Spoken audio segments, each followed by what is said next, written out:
The Krothian hunting party had tracked her for 6 hours across the frozen ridgeline of Sector 9 before Commander Krothian finally gave the order to spring the trap.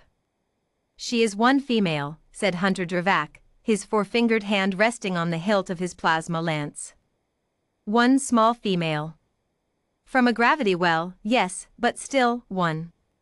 Varric said nothing. He had reviewed the Deathworld files.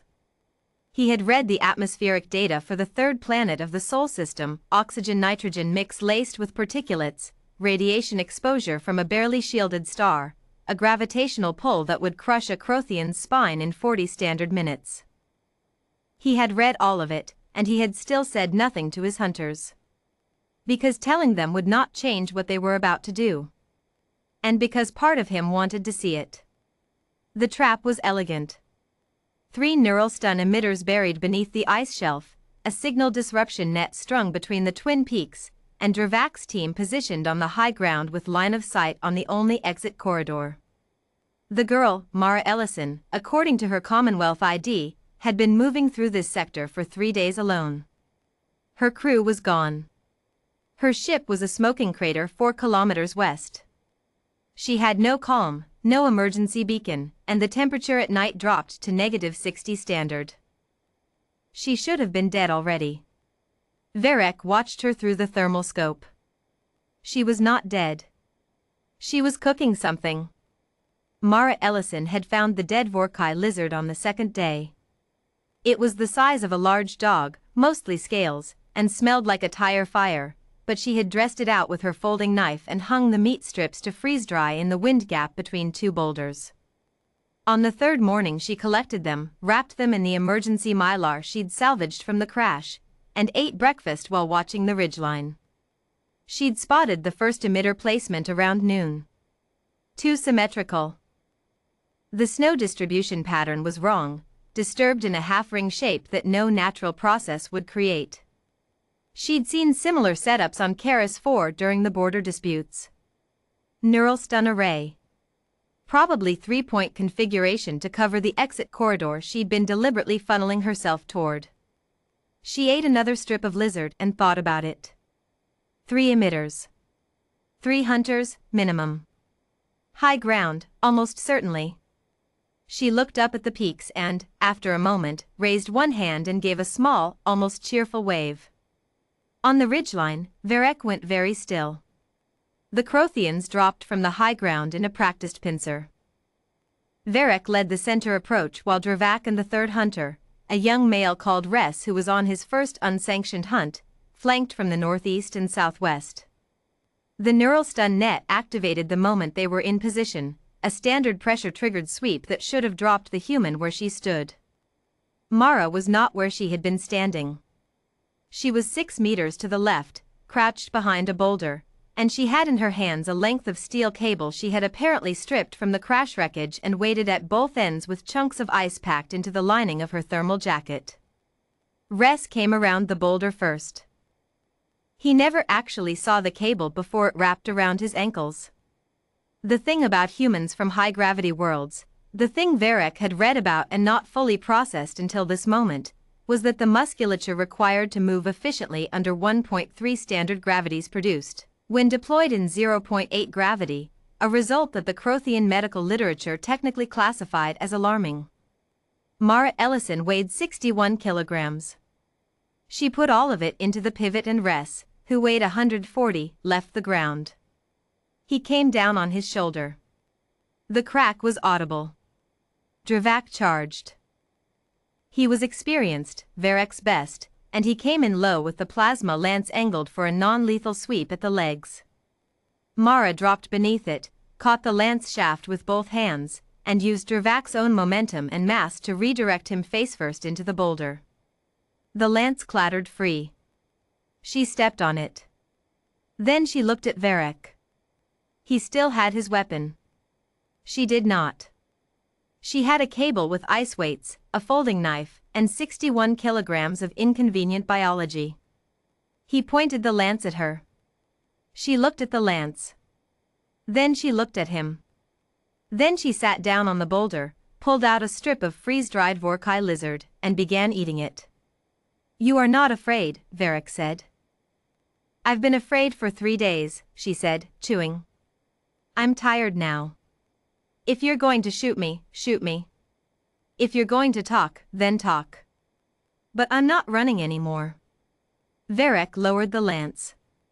Not because he had decided anything. Because the movement felt correct. Because in 30 years of hunting across 11 systems, no prey had ever sat down. Your crew, he said. Dead. Flat. Final. She did not look away from him. The crash. Engine failure. We were surveying a mineral deposit. She swallowed. There were 4 of us. Varric looked at Dravak, who was conscious and bleeding from his nose, and at Ress, who was not conscious and whose arm was at an angle that made Varric's own arm ache in sympathy. He looked back at the human. You knew the trap. I spotted it around midday. She took another bite. Figured 3 of you, high ground. Counted the disturbance patterns. She paused. You're Krothian. The lance configuration is a giveaway. Your species grips with 4 fingers, which means the balance point is shifted about 8 centimeters from standard galactic manufacture. The emitters were also buried in a trident pattern. Cultural preference. Silence. I studied xenobiology, she said, almost apologetically. Before survey work. Varric sat down across from her. He did this because his legs felt strange. You are from Earth, he said. Born there. Grew up mostly on Meridian Station. But yeah. The Deathworld. She made a face. We really don't like that name, for the record. It is accurate. Every world is a Deathworld to something. Ours just has the marketing. She finished the lizard strip and folded the mylar carefully. Your hunter. The young one. His shoulder is dislocated, not broken. If you reset it in the next 20 minutes, it'll heal clean. I can do it if you want. I know how. Varric stared at her. I'm not going to pretend I didn't just put him down, she said. He came at me and I responded. That's done. But I don't have a reason to want him to stay hurt. She looked over at Ress. 20 minutes. Less is better.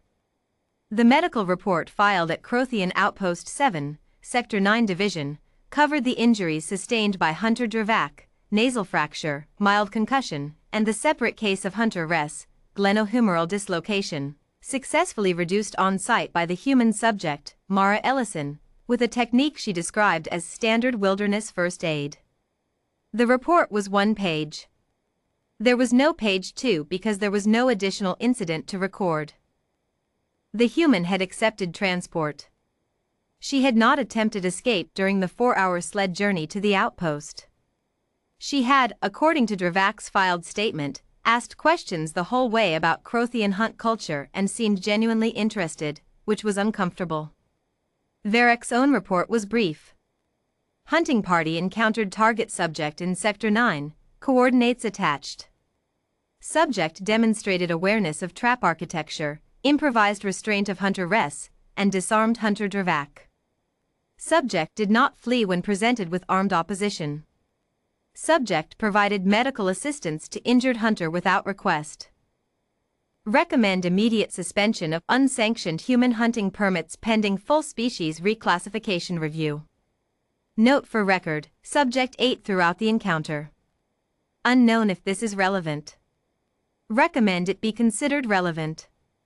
He submitted the report and sat for a while in the outpost common room.